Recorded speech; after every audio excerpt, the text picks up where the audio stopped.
Minnesotan here with North Central MN Press, coming at you again from the Crow Wing County Judicial Center. As you folks know, they do not allow electronic devices in this entire building. The old policy said that there was no electronics allowed in the courtroom. However, they have a new policy from what I hear, and it sounds like they've expanded that judge's order to include the entire county judicial center. All of the public offices other than the courtrooms, all of the hallways, all of the public data that's posted on the walls and bulletin boards in there, apparently, unless you draw it or record it with a pen and paper or remember it and tell people about it, it can't be disseminated to the public. Anyhow, what I'm doing here is I'm continuing to combat road piracy. Just a little recap on what has happened so far. October 15th, 2023, I was seized by Deputy Aiden Bartles. He seized some of my papers and using the information on those papers issued a deficient citation. I went into the sheriff's office, which is right over there, in order to, in an attempt to convince the deputy and or the actual sheriff to rescind the citation. That effort was unsuccessful.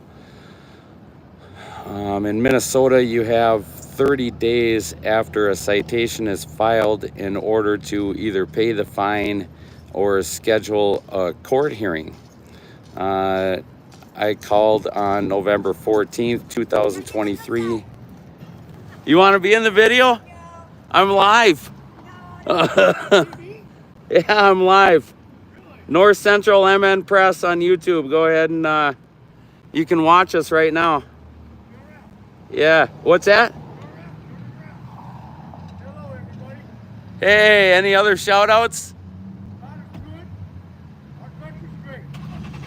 Thank you, sir.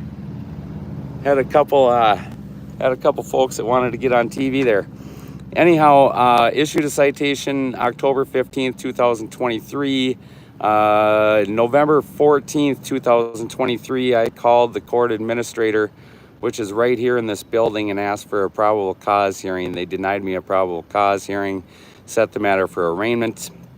At arraignment, following that, there was a criminal complaint that was signed off on by a Baxter city attorney on November 15th. 2 days later, it was signed off on by Captain Adam Cronstead. The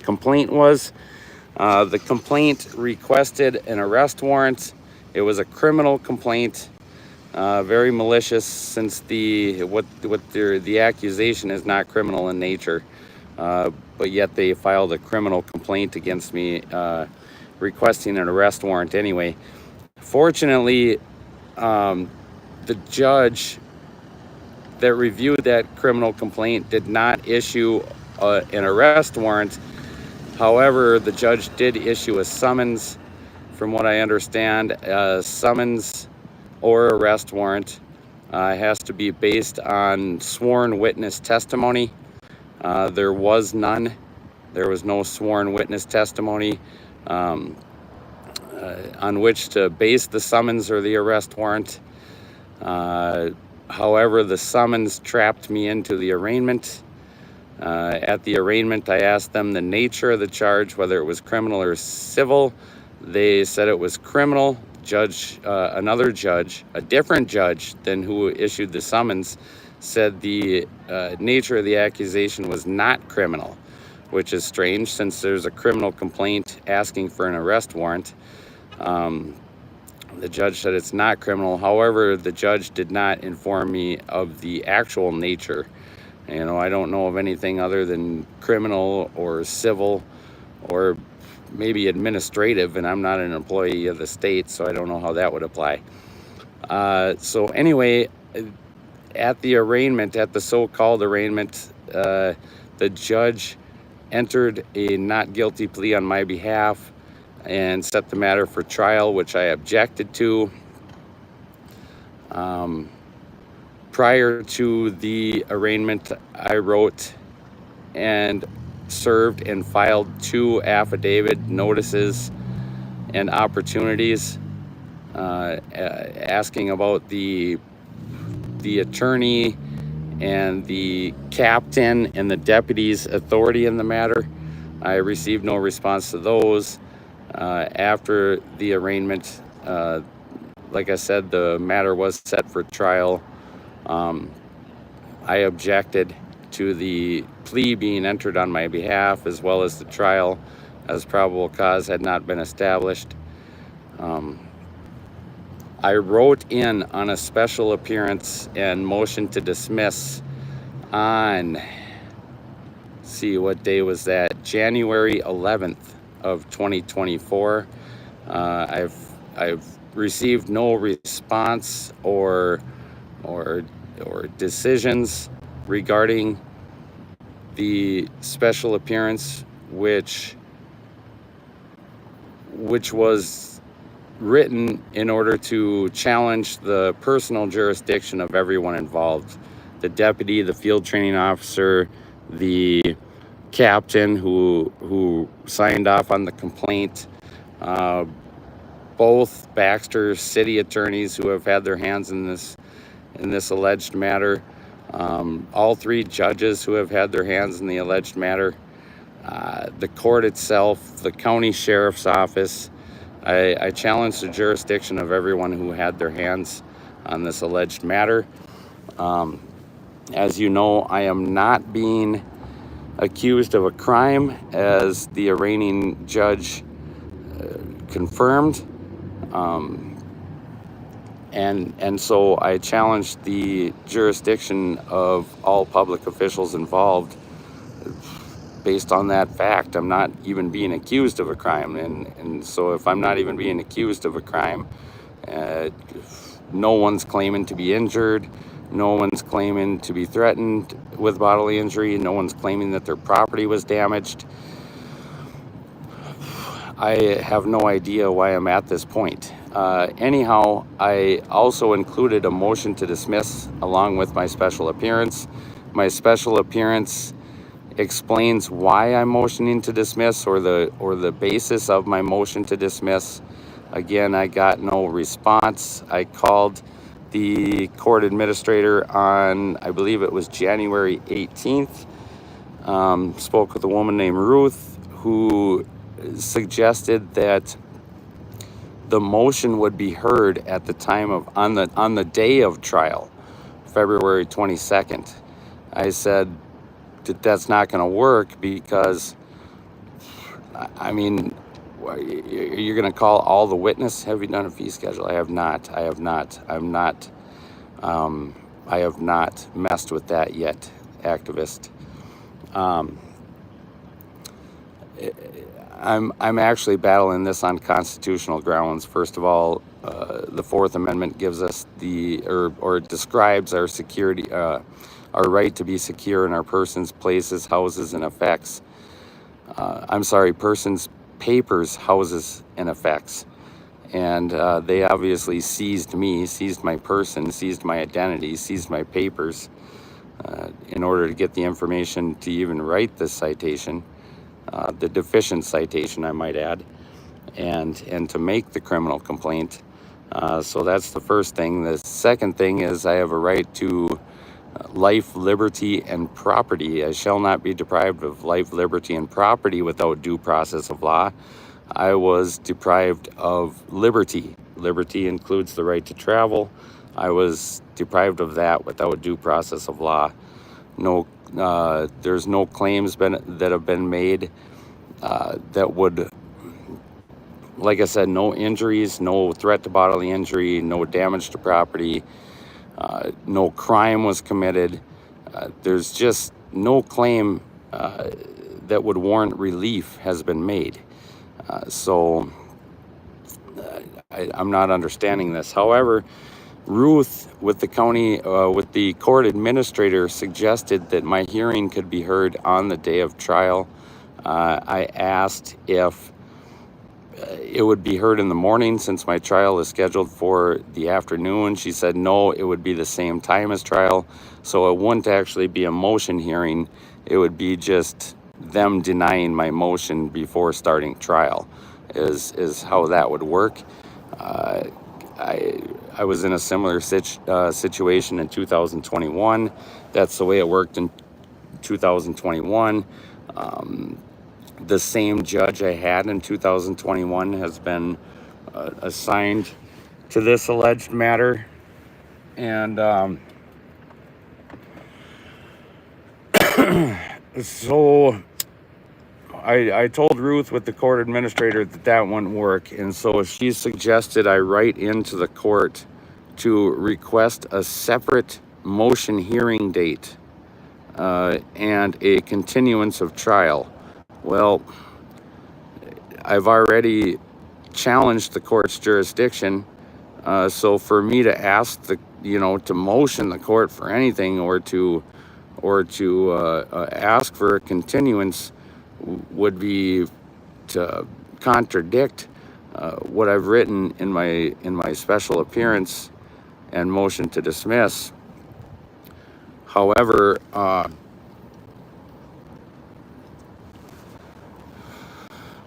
I just want them to stop prosecuting. And so if they hear and accept my motion to dismiss, fine, I'm fine with that.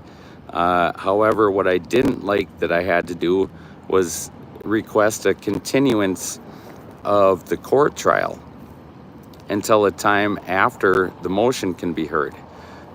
Ruth with the Crow Wing County Court Administration said that the motion could not be heard before the date of trial because there's not a date to set it.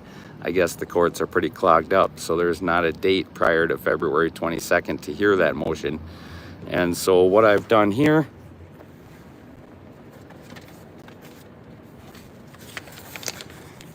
I've written into the court again for the fourth time, requesting a motion hearing on a date prior to the date of trial, as well as a continuance under duress of the trial. I mean, I don't consent to a trial, and so why would I ask for a continuance of a trial that I don't consent to?